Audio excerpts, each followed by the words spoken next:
दोस्तों, आज हम बात करेंगे मूल अधिकारों की।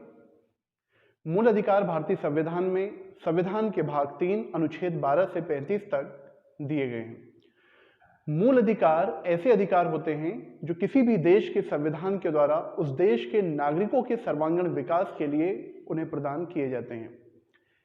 एक देश का संविधान ये मूल अधिकार देश के नागरिकों के साथ साथ अन्य देशों के नागरिकों को भी प्रदान कर सकता है। लेकिन अगर हम भारतीय संविधान की बात करें तो भारतीय संविधान में मूल अधिकारों से रिलेटेड कुछ ऐसे प्रावधान हैं जो केवल और केवल भारतीय नागरिकों को ही दिए गए हैं। जैसे अनुच्छेद 15, 16, 19, 29 और 30 ये वो मूल अधिकार हैं जो केवल भारतीय नागरिकों के पास हैं, ये विदेशी नागरिकों को प्राप्त नहीं है। जैसे अगर हम बात करें अनुच्छेद 16 की, तो अनुच्छेद 16 में सरकारी नौकरियों में अवसर की बात की गई है। तो सरकारी नौकरियां केवल भारतीय व्यक्ति को ही मिल सकती है, भारतीय नागरिक को ही मिल सकती है।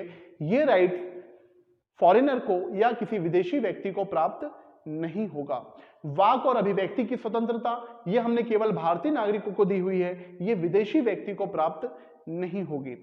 मूल संविधान में 7 प्रकार के मूल अधिकारों की बात की गई थी, जिसमें से संपत्ति के अधिकार को 44वें संविधान संशोधन द्वारा 1978 में मोरारजी देसाई सरकार ने मूल अधिकार की श्रेणी से हटाकर इसे संविधान के अनुच्छेद 300 का में शामिल कर इसे केवल संवैधानिक अधिकार बना दिया। मूल अधिकार और मानव अधिकार दोनों में क्या फर्क है?